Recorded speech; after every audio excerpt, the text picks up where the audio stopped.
El tema que nos ha tocado ahora es acerca de los trastornos divalentes o de los iones divalentes, como el calcio, como el fósforo. Eh, ok, bien, el calcio, como sabemos nosotros, eh, ok, déjeme que vaya, ya. El rol del calcio en el metabolismo, bueno, sabemos que es el quinto elemento más abundante del cuerpo humano y es un cation, o sea, es importante saber eso, es un cation y es intra y extracelular, ¿ok? Y va a jugar un papel muy importante en funciones biológicas. Entonces, de acá sacamos que es un cation y es el quinto elemento más importante del cuerpo.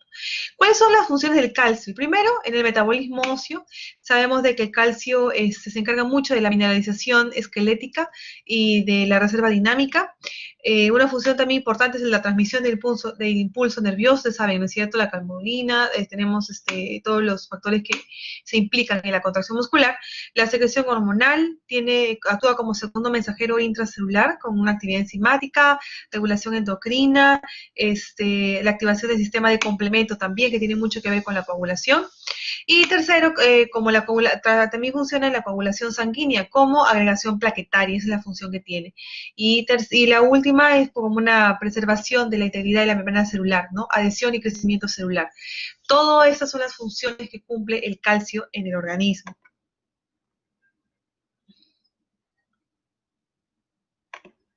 Ok, entonces, de lo que nosotros vamos a observar del calcio, sabemos que es intra y extracelular, sabemos de que más o menos nosotros tenemos un calcio del 100% para más o menos tener como de una manera general.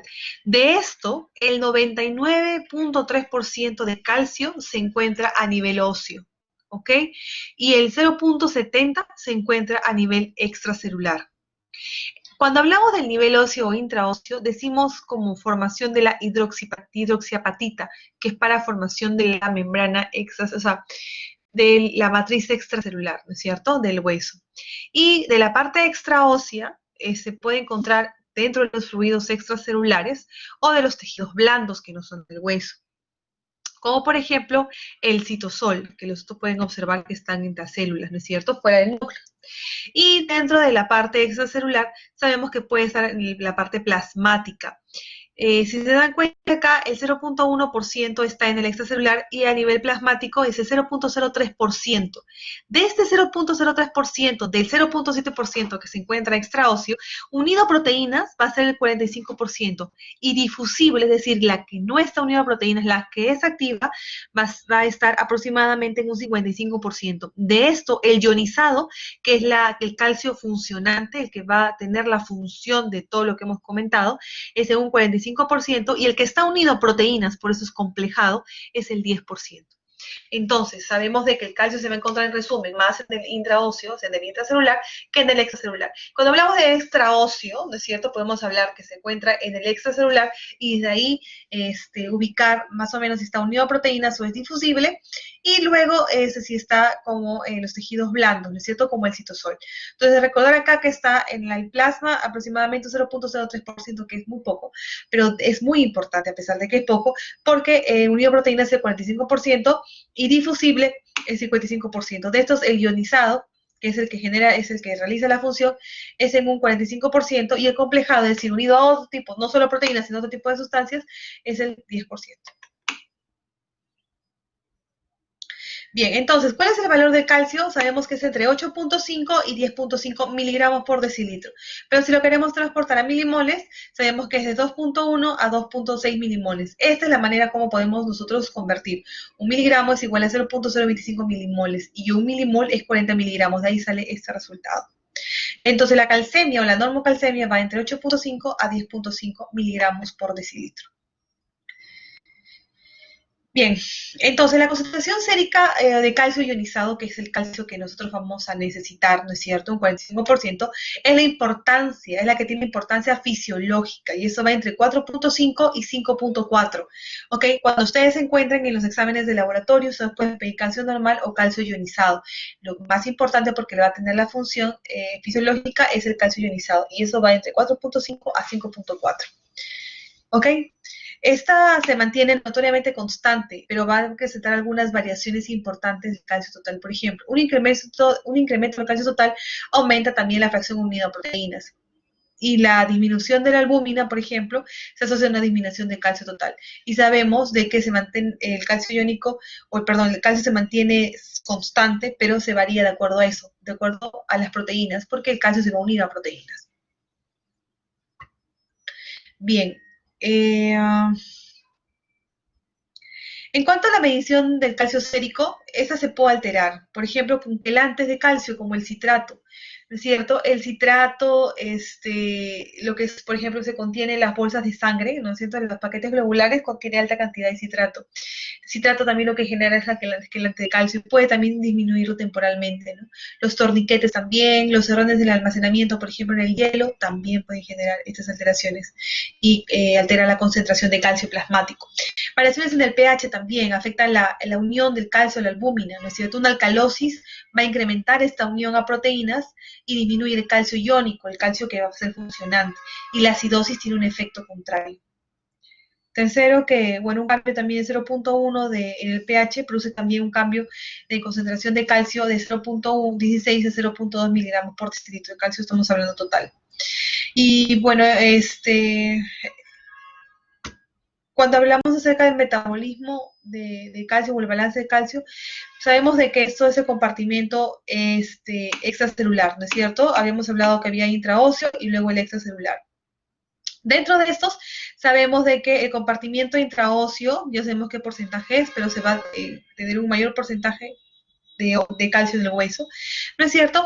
Pero también va a haber un intercambio a nivel del intestino. Nosotros sabemos que el calcio se va a reabsorber a nivel del intestino por la acción de las vitaminas D, por ejemplo. ¿No es cierto? Entonces, lo que va a generar esto es que va a reabsorberse, o sea, ingresa, por ejemplo, 1000 miligramos de calcio diario en la ingesta. De estos se va a absorber 400 miligramos y del compartimento óseo se va a secretar 200 miligramos. Es por eso que en las heces van a salir 800, porque de los 1000 que ingresa se va a reabsorber 400, ¿no es cierto? Y se va a eliminar 200. Y de esa resta sale 800 miligramos y se elimina por las heces. También tiene mucho que ver el hueso. El hueso siempre mantiene un equilibrio, ¿no es cierto? Ingresa y sale calcio para mantener una calcemia, una normocalcemia. Y más o menos es de 500 mililitros o medio kilo. Y a nivel renal también va a haber una regulación, ¿no es cierto? Nosotros vamos al compartimento extracelular, se va a filtrar 1000 miligramos, perdón, se va a filtrar 10.000 miligramos de calcio y va a retornar otra vez al intracelular, o sea, perdón, al extracelular, más o menos 9.800 miligramos. Y es por eso que la orina solo se va a eliminar 200 miligramos de calcio.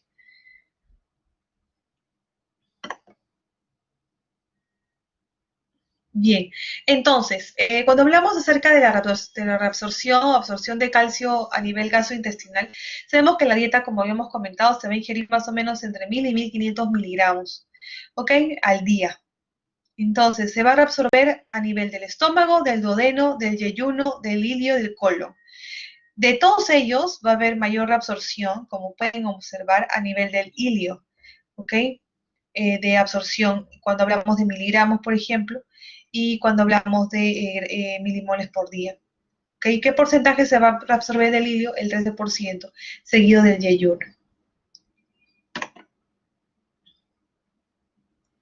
Bien, a nivel intestinal, como habíamos comentado, el calcio se va a reabsorber y tiene mucho que ver varios tipos de proteínas y transportadores. Nosotros tenemos especialmente un transportador que es el TRPV6, que es lo que pueden encontrar acá, que está en la membrana basal. Esto va a generar como un puente, si ven acá, ¿no es cierto? Como un canal que va a favorecer a la reabsorción de este calcio.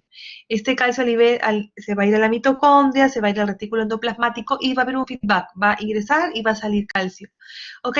Entonces sale el calcio, o sea, si no está aquí, sale el calcio al citosol, ¿no es cierto? Y este calcio va a ir a la sangre, se dan cuenta, este es el lumen intestinal y esta es la sangre.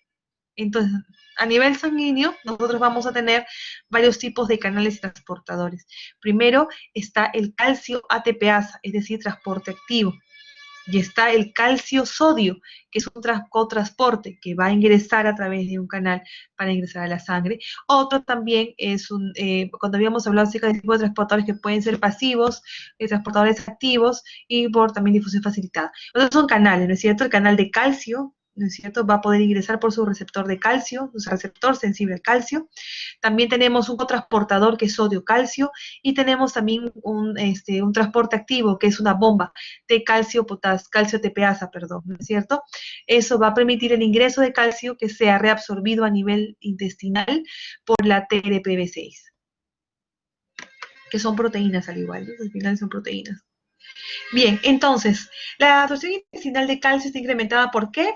Como había comentado, la vitamina D, que es muy importante. El mayor nivel de calcio sérico se debe a una vitamina, ¿no es cierto? Que es la 1.25 hidroxivitamina D. ¿Ok? Alimentos que promueven también la reabsorción, la lactosa. Y segundo, estados fisiológicos como la pubertad, embarazo y la lactancia favorecen la reabsorción intestinal.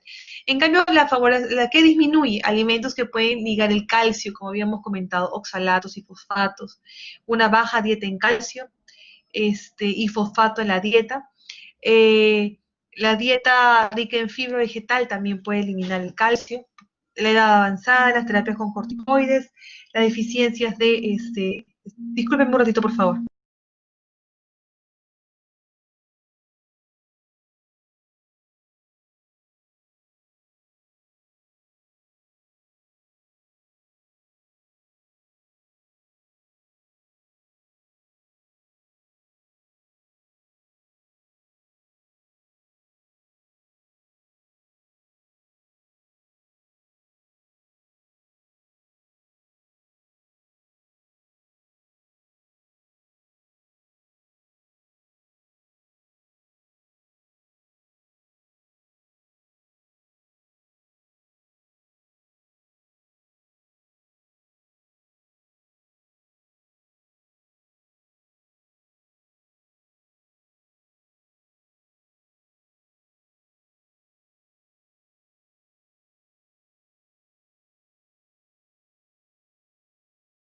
Doctora, disculpe, no se le puede escuchar. No, es que pedí un ratito, es que estoy en el hospital de guardia, por eso es que me estaban llamando.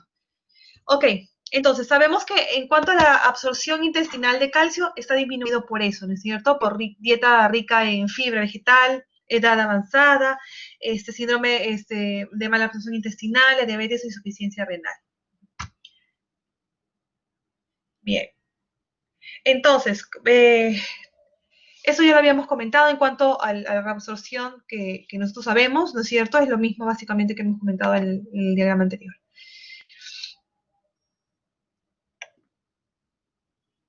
Esas son las causas. Igual, esa es de la absorción renal, que es lo mismo que yo le había explicado en un gráfico.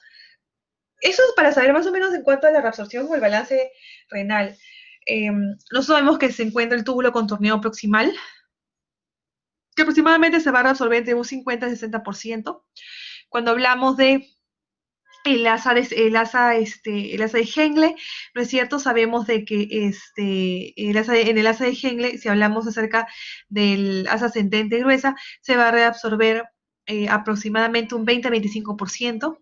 En el túbulo contorneado distal entre un 5 al 10% y el túbulo conector menos del 2%, pero igual se va a reabsorber. Y lo que se va a eliminar es 1 a 3%, que se habíamos comentado anteriormente, ese 1 a 3%, nosotros vamos a observar que es aproximadamente 200 miligramos de los 1000 que se va a absorber, que se va a ingerir en la dieta. Ok. Bien. Ahora, ¿qué es lo que va a regular a nivel hormonal? Por ejemplo, tenemos nosotros para mantener un adecuado balance de calcio, el efecto óseo, el efecto intestinal y el efecto renal. Este es un cuadro que me pareció muy interesante, ustedes lo van a tener para poder estudiarlo. Y el efecto renal, ¿no es cierto? Aquí actúan tres hormonas importantes, la paratormona, el calcitriol o la vitamina D y la calcitonina. Entonces, en cuanto al efecto óseo, ¿cómo actúa la paratormona? Sabemos que la paratormona es una hormona que se va a generar o va a mantener la calcemia. Es decir, va a sacar calcio de donde sea para mantener la calcio total en sangre adecuadamente dentro de los valores normales, y es fosfatúrico, es decir, va a eliminar el fósforo. Entonces, a nivel óseo, ¿qué hace la paratormona? Pues genera la resorción, ¿ok? Resorción ósea por los osteoclastos, es decir, genera calcio, se saca el calcio para la sangre. A nivel intestinal, ¿qué va a hacer? Igual, efectos indirectos en la vía del calcitriol desde la 1-hidroxilación. O sea, ¿qué hace a nivel intestinal? Genera al final la reabsorción de calcio. Y tercero, efecto renal, sostiene la reabsorción de calcio, ¿ok? Y la excreción de fósforo, ¿ok? Entonces, sabemos de que entonces la PTH lo que va a hacer es reabsorber el calcio y va a ser fosfatúrico, elimina el fósforo. El calcitriol o la vitamina D, ¿qué es lo que va a hacer? En pocas palabras, va a absorber el calcio y absorber el fósforo. Entonces, a nivel óseo no tiene efectos directos. A nivel intestinal, reabsorbe el calcio y fósforo. Pero a nivel efecto renal tampoco tiene. Entonces, lo que va a generar eso, como había comentado anteriormente, es a nivel del intestino. Y esto va a generar la reabsorción de calcio y la reabsorción de fósforo. Disculpe, Gorti.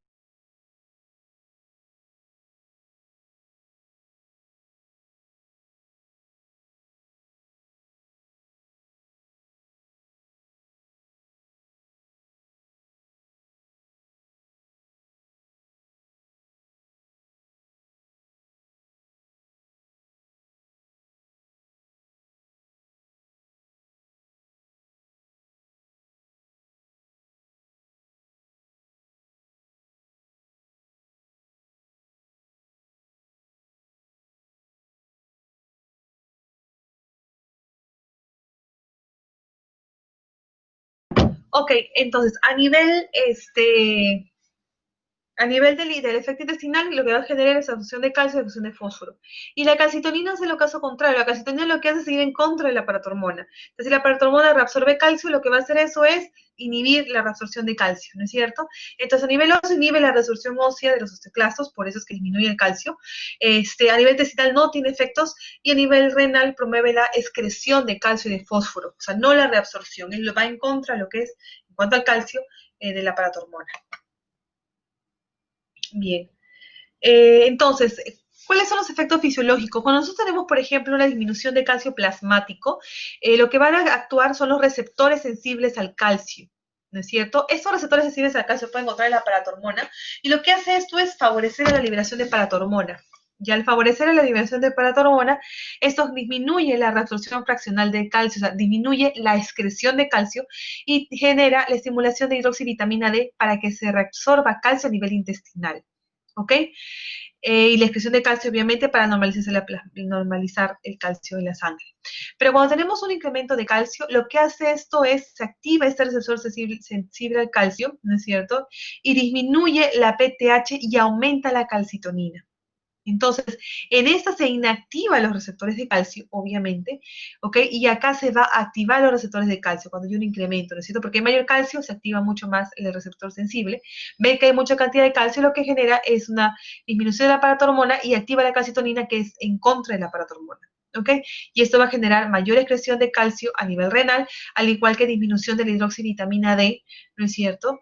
Y esto genera a la vez que haya una disminución de la absorción intestinal. Todo para normalizar la bulimia, la calcemia. Entonces, como ya sabemos esto, vamos a hablar acerca de la hipercalcemia. La hipercalcemia sabemos que es una hipercalcemia verdadera o una pseudohipercalcemia. La hipercalcemia verdadera es un incremento de la fracción ionizada. Como sabemos, es la fracción que se va a hacer más fisiológica. Y la pseudohipercalcemia es un aumento total de calcio por incremento de las proteínas transportadoras. Por ejemplo, la albúmina, y para proteinemias también, ¿no es cierto? Que va a generar un aumento de calcio sérico total. ¿Cómo sabemos con hipercalcemia sabemos que el rango es de 8.5 a 10.5, pero sabemos que puede ser una hipercalcemia leve cuando es de 10 a 12, de 12 a 14 hipercalcemia moderada y de 14 a 16 hipercalcemia severa.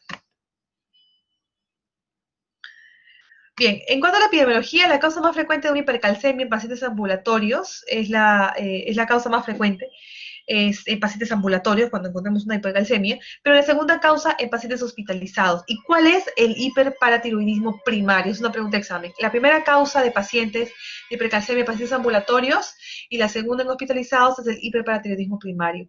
La causa más frecuente en pacientes hospitalizados es la resorción ósea, que usualmente también son las más severas, ¿no? Es la primera causa, ¿no? La segunda es hiperparatiroidismo primario. Y ambas constituyen el 90% de las calcemias. Acuérdense, entonces, hiperparatiroidismo primario. Bien, esas son todas las causas que yo les había comentado anteriormente. Es importante saber que la primera y la segunda causas cuáles son.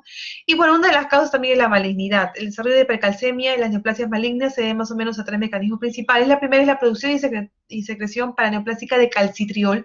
Sabemos que el calcitriol también favorece la reabsorción de calcio a nivel intestinal también. Metabolismos principales, producción de secreción paraneoplásica de calcitriol, producción de PTH, es un péptido relacionado a la PTH, es como, no es la PTH, pero es la que genera la función de la PTH, o sea, hace la misma función de la PTH, ¿ok? Es un homólogo, ¿no? Y la producción de citoquinas, por ejemplo, hipercalcemiante, el interleuquina 1, 6 y factor de necrosis tumoral alfa, ¿no? Y beta también. Entonces, acuérdese que eso ocurre en la hipercalcemia maligna. Bien, eso es lo que les había comentado ya con anterioridad. Bien, ¿cuál es el cuadro clínico? Va a depender de la hipercalcemia per se y de la enfermedad de fondo. Usualmente las cifras de calcio sérico menos de 12, la hipercalcemia es asintomática. ¿Ok? Sabemos que 8.5 a 10.5 es normal, una hipercalcemia leve generalmente es asintomática. Pero cuando cifras es más de 14, el paciente ya se torna asintomático. La hipercalcemia induce una serie de disturbios también funcionales denominados síndrome hipercalcémico. Ahí tenemos otro síndrome. Entonces, eso es lo que ya lo que les había comentado ya anteriormente. Bien, entonces, ¿qué ocurre? A nivel del sistema nervioso central, nosotros, que es una complicación, nosotros vamos a tener, por ejemplo, somnolencia y coma. A nivel del músculo, vamos a tener alteraciones musculares, algunos van a tener, por ejemplo, calambres, otros van a tener debilidad. ¿Ok? A nivel cardiovascular, vamos a tener arritmias cardíacas, que es lo que se va a ver con más frecuencia. No sé si usted, más adelante lo voy a comentar, pero básicamente lo que vamos a encontrar en general va a ser alteraciones del sistema nervioso central, alteraciones musculares y alteraciones cardiovasculares. ¿Ok? Si te pregunta, por ejemplo, en el examen, a nivel del sistema nervioso central, sabemos que vamos a tener somnolencia y coma. Vamos a tener también a nivel muscular incremento también de la estabilidad muscular. Vamos a tener pacientes súper contracturados o como espásticos, o que movimientos espásticos. Y cardiovasculares, vamos a tener una arritmias, como ya hemos comentado, hipertensión y también vamos a tener una disminución del tiempo de QT. ¿Ok? QT corto. Por eso recuerden, es importante el QT corto. ¿Ok?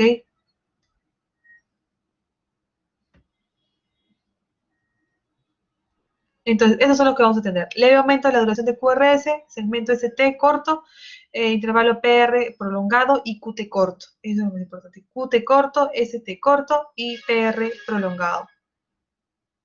Y movimientos espásticos, ¿no? A nivel muscular y somnolencia a nivel del sistema nervioso central.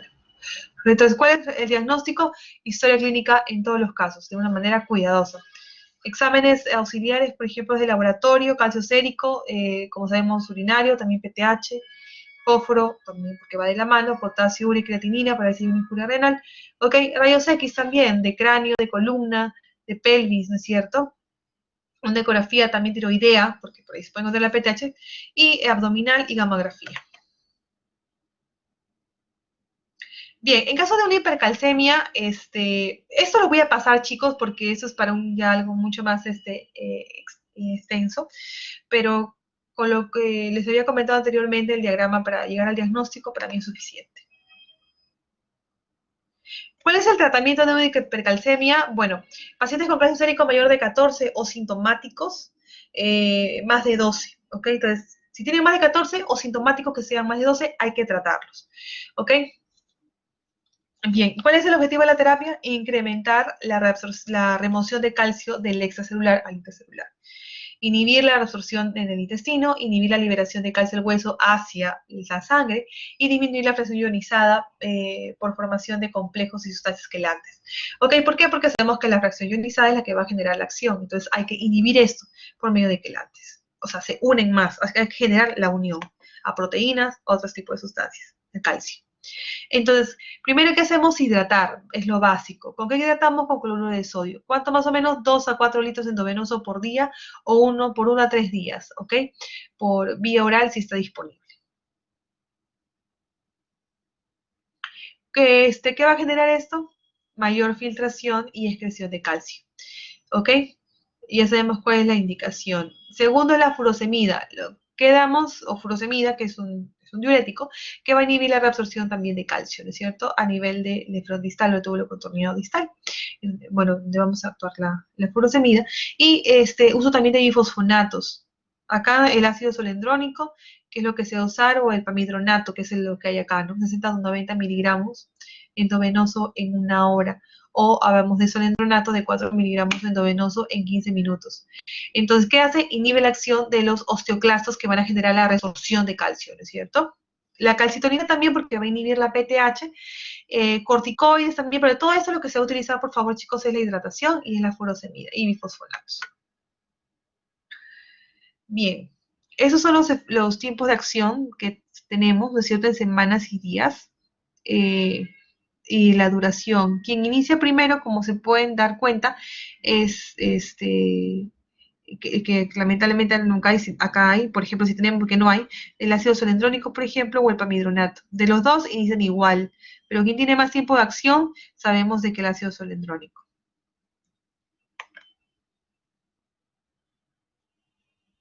Bien.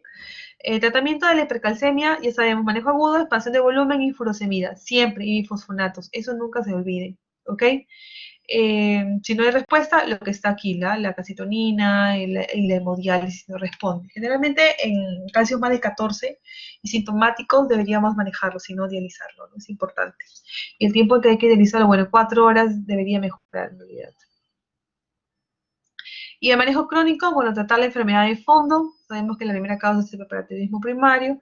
Dar esteroides como prednisona o bifosfonatos también, ¿no es cierto? Y 5 a 10 miligramos por kilo por día hasta 6 meses. Está todo el manejo ahí.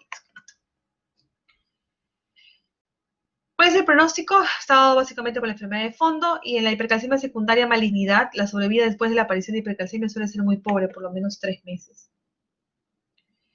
En cuanto a la hipocalcemia, la hipocalcemia puede ser verdadera igual o pseudohipocalcemia. La verdadera es una disminución de la fracción ionizada de calcio. La hipocalcemia es una disminución de calcio total por disminución de las proteínas transportadoras, como por ejemplo la albúmina o otro tipo de proteínas.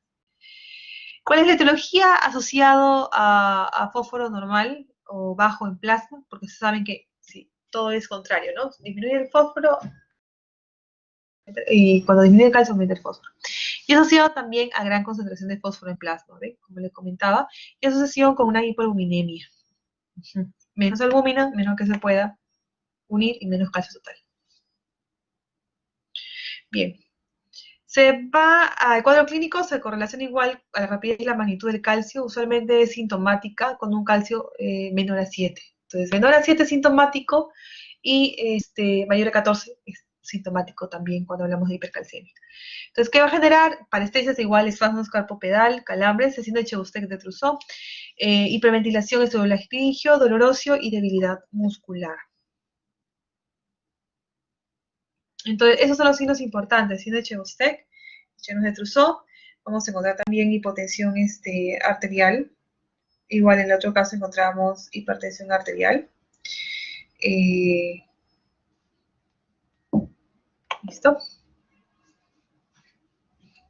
Bien, el cuadro clínico a nivel de EKG, podemos encontrar un intervalo QT prolongado. Pueden haber también ondas picudas y se presentan arritmias y bloqueos cardíacos. ¿Cuál es más o menos el diagnóstico con el que podemos llegar? Pues hallamos la hipocalcemia. Nos encontramos hipocalcemia y vamos a encontrar el magnesio. Es importante porque actúa también como ayudante del transportador a nivel renal de calcio. Entonces genera, pues vamos a encontrar normal. Si está normal, vamos a ver el fósforo, porque si no es la causa del magnesio, tiene que ser el fósforo. Ok, si está bajo, estudio de la hipomagnesemia, ¿no es cierto? Si está bajo, el estudio de la hipomagnesemia. Pero si está normal, decimos, entonces, si no es el magnesio, debe ser el fósforo. Entonces, nos hallamos en el fósforo. Si el fósforo está alto, tenemos que ver la PTH, porque sabemos que la PTH es olfactórica, entonces algo está pasando. Si es que yo veo que mi fósforo está alto, yo suelo pensar de que mi PTH no está funcionando bien. Entonces, si mi PTH está baja, hablo de un hipoparatiroidismo, ¿no es cierto? Pero si mi PTH está alta, hablo de un pseudo hiperparatiroidismo o un síndrome de lisis tumoral. ¿Ok? Pero si está bajo mi fósforo, entonces tengo que ver acerca del calcitriol y ¿cómo se llama? El calcidiol en una hipocalcemia. ¿Ok? Porque si yo estoy en una hipocalcemia, yo debo de ponerme a pensar de que el calcio debe estar alto. Pero si está bajo, veo que la causa puede ser entonces esta hipocalcemia, el calcitriol, el calcidiol. ¿No es cierto? Y llego al diagnóstico como deficiencia de la vitamina D. Entonces, ¿el tratamiento cuál es? Primero, en una hipocalcemia severa, existen los retos de calcio, por si acaso. Entonces, en riesgo de vida, tenemos que administrar de 10 a 300 miligramos de calcio endovenoso en 10 a 15 minutos con gluconato de calcio. Generalmente aquí, a grandes rasgos, lo que hacemos nosotros es poner 5 ampollas de gluconato de calcio en 150 cc de cloruro de sodio. Y eso lo vamos a pasar por lo menos en 20 minutos. ¿Ok?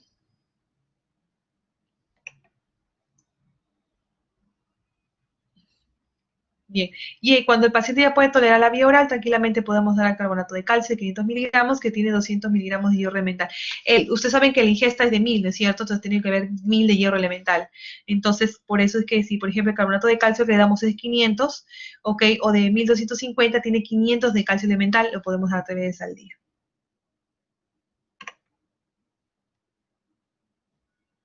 Y esos son los alimentos ricos en calcio. Todo lo que nosotros podemos dar al paciente también.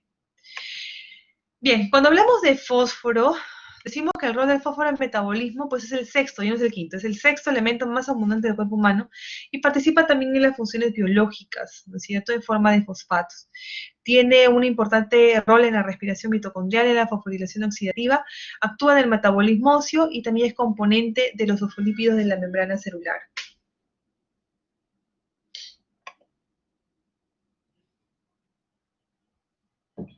¿Ok? Entonces el fósforo más o menos nos vamos a ingerir 700 miligramos. A nivel óseo, igual como el calcio, va a encontrarse más o menos en un 85% y a nivel extraóseo en un 15%. De este extraóseo, igual como el calcio, sabemos que hay en el líquido extracelular y los tejidos blandos. Si se dan cuenta, hay más en tejidos blandos que en el extracelular, que es el 1%. Aquí va a encontrarse como forma inorgánica y como forma orgánica. Como forma orgánica es el 70% e inorgánica es el 30%. De estos, el ionizado es el 85%, donde tiene la función más importante, la función que va a realizar el fósforo, o sea, el que va a ser funcionante fisiológicamente. Sonido de proteínas un 10% y complejado un 15%. ¿Ok? Es importante que se pueda memorizar, al igual que ocurre con el calcio. ¿Ok? Bien. Ya. El valor de fósforo es de 2.5 a 4.6. ¿Ok? 2.5 a 4.6, o sabemos ya cómo transformar a milimoles, de 0.8 a 1.5 milimoles.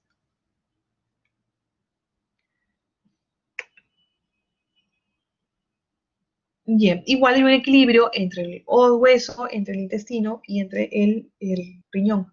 Sabemos de que ya no ingresa 1000, sino ingresa 1400 y se va a reabsorber a nivel del compartimento 1120 miligramos y se va a eliminar 210, de ahí salen los 490 miligramos que se va a eliminar. Hay una relación pues del riñón y el compartimiento extracelular, ¿no es cierto? Y se va a eliminar por la orina 910 miligramos. ¿Ok? Y a nivel óseo, igual va a mantener un equilibrio.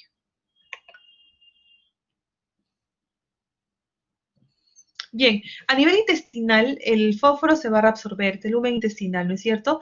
Por un transportador que es de sodio, fósforo. Este sodio-fósforo va a generar que ingrese el fósforo a nivel celular y va a ir a la sangre a nivel del fósforo anión. ¿Ok? Ingresa el fósforo y se elimina un anión.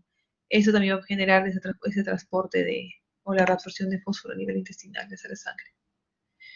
Ok, a nivel renal sabemos de que también se va a reabsorber para mantener el equilibrio, como habíamos comentado anteriormente. Sabemos que ingresa a 1400. Y a nivel renal sabemos de que se va a reabsorber en el segmento S3 del túbulo contorneado proximal, a nivel de un transportador que es sodio-fósforo, y también a nivel del segmento S1 y S2, ¿no es cierto?, por el mismo transportador.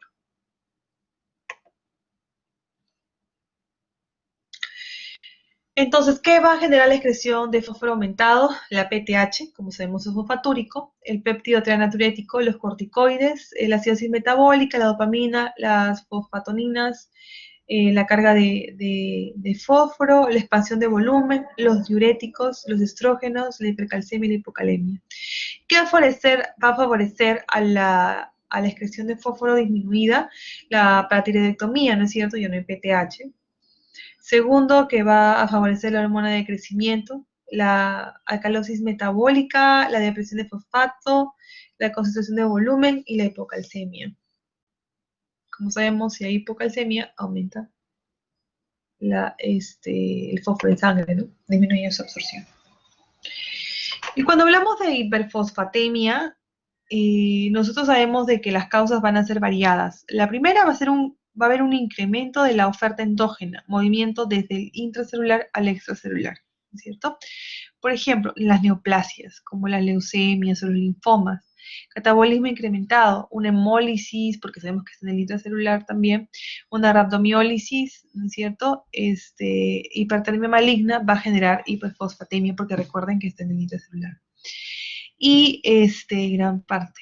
Y la acidosis láctica o la esclerosis respiratoria crónica. También va a favorecer la hiperfosfatemia, pues una reducción de la excreción, o sea, o aumenta la absorción o ese intercambio del intra al extracelular, o reduce la excreción.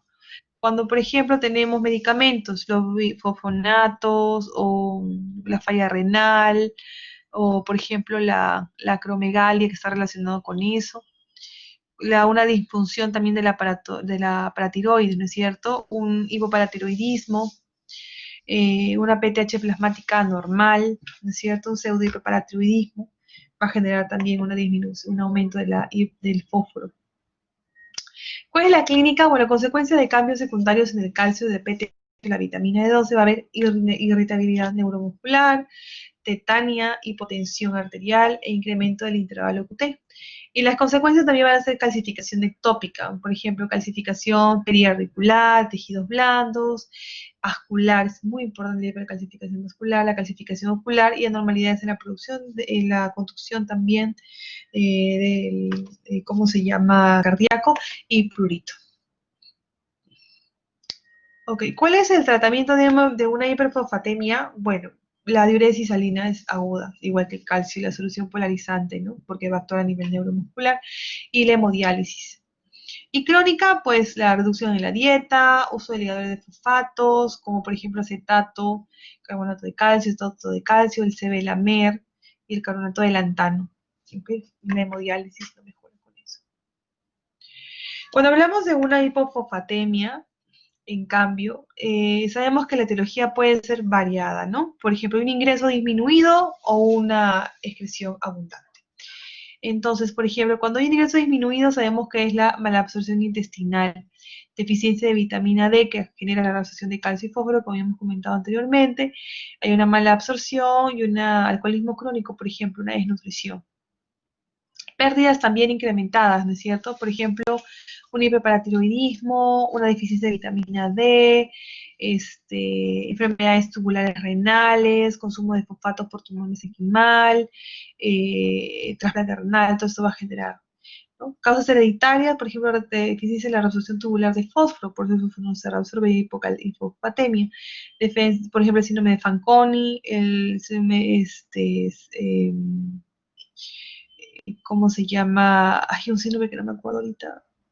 Más adelante me voy a acordar y se los voy a comentar. También, por ejemplo, de producción endógena, ¿no es cierto? Incrementada, o una transferencia intracelular también puede generar que haya presencia de una hipofosfatemia, más cantidad de fósforo que va a ingresar a nivel celular y pues hay menos cantidad que se quede en sangre. Entonces, ¿cuál es el cuadro clínico de una hipofosfatemia? Hay alteración del sistema nervioso central, alteración cardíaca, pulmonar y del músculo liso y esquelético.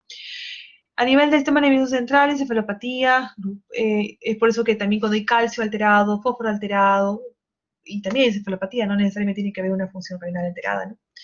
Entonces, irritabilidad, parestesia y confusión, disfunción cardíaca, por ejemplo, deterioro de contractilidad miocárdica, insuficiencia cardíaca, debilidad del diafragma, insuficiencia respiratoria, cuando hablamos de disfunción pulmonar, y esquelética y de músculo liso, miopatía proximal, disfagia y rhabdomiólisis. Bien, disfunción hematológica, bueno, sabemos que hay un incremento también de la rigidez de los hematíes, hay una hemólisis que vamos a encontrar, enfermedad o incremento de la reabsorción ósea, raquitismo y osteomalacia, efectos renales, disminución de la tasa de filtración glomerular, disminución del transporte tubular máximo de bicarbonato, disminución de la gluconogénesis, disminución de la excreción de ácido, también puede encontrar, y efectos metabólicos, disminución de la PTH, incremento de la 1-hidroxivitamina D, incremento del CPK-MB también vamos a encontrar. Y el tratamiento, si es severo sintomático, administrar fósforo, fosfato sódico o fosfato de potasio, con mucha precaución, obviamente, porque estamos administrando el fosfocalio, que es lo que más vamos a encontrar acá. Y más o menos una ampolla que contiene 20 mililitros tiene 620 miligramos de fósforo, ¿no es cierto? Y no hay que administrar más de 0.32 milimoles en 12 horas. Una vez que se ha mejorado la concentración de 1 miligramo, como se llama en sangre, pues ya recién podemos nosotros pasarlo vía oral, ¿no es cierto? Y más o menos, al igual que 1500 de calcio elemental, aquí es 1000 miligramos por día, y dieta rica en fosfato. Bien, el resto no les voy a decir porque el resto es magnesio y es otra clase. Bueno, no es otra clase, sino que está como calcio y magnesio. ¿Alguna pregunta que tengan, chicos, hasta ahí?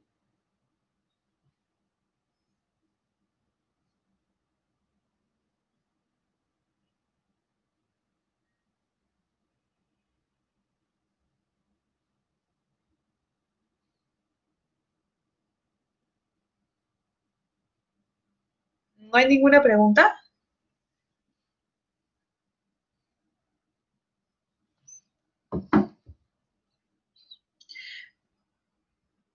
Chicos, ¿me están escuchando?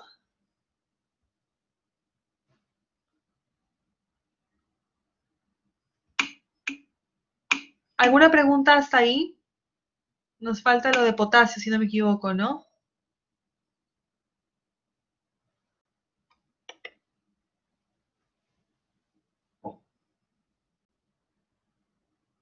Estoy bajando lo de potasio, espérenme un ratito, por favor.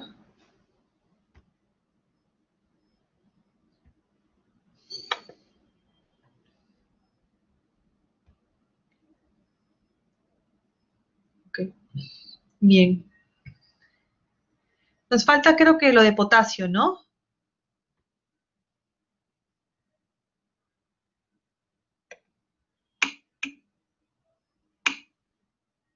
A ver, me van a esperar un ratito porque quiero descargar lo de potasio.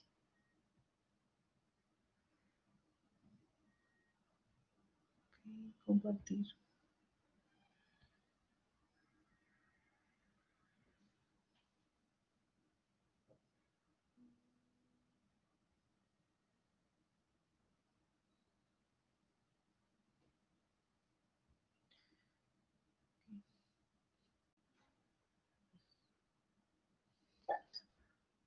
Ya está cargando.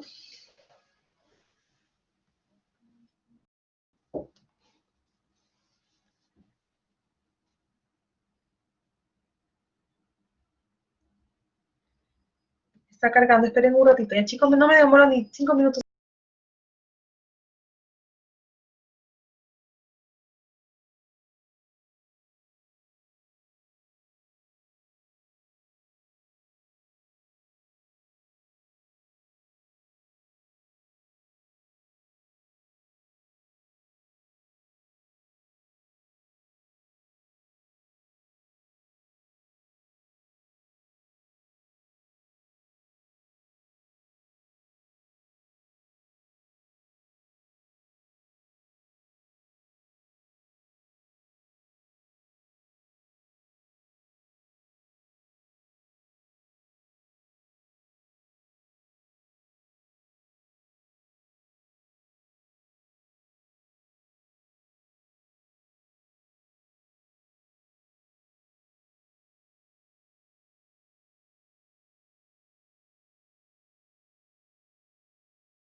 Ya chicos, empecemos con trastornos del potasio. Bien, en cuanto a la homeostasis de potasio, sabemos de que mantiene la concentración plasmática de potasio dentro de un rango estrecho y se obtiene mediante lo siguiente, ¿no? Ingesta de potasio, presión de potasio y distribución del endrenito y extracelular. El 2% del potasio total está en el extracelular y el 98% en el intracelular. ¿Ok? A diferencia de lo que habíamos comentado anteriormente del calcio y del fósforo. Esa diferencia determina siempre el voltaje en reposo del celular y en el interior orientado negativamente. Es importante saber eso también. En cuanto a la distribución interna de potasio, el riñón tiene una responsabilidad principal que es el mantenimiento del potasio en todo el cuerpo y promedia más o menos 3.000 y 4.000 milequivalentes por litro. De estos 60 y 80 milequivalentes por litro se encuentran en el espacio extracelular manteniendo una concentración de 3.5 y 5.5. Las grandes variaciones fuera de este rango no son compatibles con la vida y para minimizar estos cambios, las concentraciones plasmáticas, el cuerpo desarrolla una serie de mecanismos fisiopatológicos, fisiológicos para mantener ese equilibrio, ocurre durante varias horas, ¿no es cierto?, hasta que se llegue a la excreción. ¿Cuáles son los mecanismos? Liberación de insulina, catecolaminas y cambio de la tonicidad plasmática y trastorno ácido-base. La liberación de insulina, pues sabemos de que se debe gracias al GLUT4, que es un transportador de glucosa, que facilita la captación de glucosa en los tejidos sensibles a insulina y estimula también la captación de potasio intracelular. La liberación de catecolaminas, que también genera un aumento en la concentración intersticial de potasio y causa una vasodilatación, lo que genera el flujo sanguíneo aumente a nivel muscular, ¿no es cierto? Y puede ingresar. Y actúa también a través de los receptores beta 2, que aumenta la actividad de sodio-potasio TPasa, que genera un aumento en la concentración de potasio extracelular. Y cambios en la tonicidad o trastornos ácido-base, pues sabemos que la acumulación de osmoles activos como la glucosa manitolisacarosa crea un gradiente osmótico que favorece también el movimiento del calcio del intracelular al extracelular. Esta es la homeostasis de calcio, sabemos de que a nivel ácido-base que vamos a tener a nivel tubular, ¿no es cierto? Y que va a favorecer mecanismos o que se caracterizan por el movimiento de los aniones orgánicos de hidrogeniones y también de sodio y bicarbonato al intracelular. Eso genera también que haya una disminución en el pH del intracelular y desencadena la acumulación también de sodio intracelular y estimula la actividad de sodio-potasio ATPasa. Entonces, básicamente por la función del sodio-potasio ATPasa. En cuanto al riñón y potasio, tenemos mucho que ver con la reabsorción. El potasio se filtra y se absorbe casi completo en el túbulo contorneado proximal y el haz ascendente de Henle, transporte transcelular, ¿no es cierto? Haz ascendente de Henle.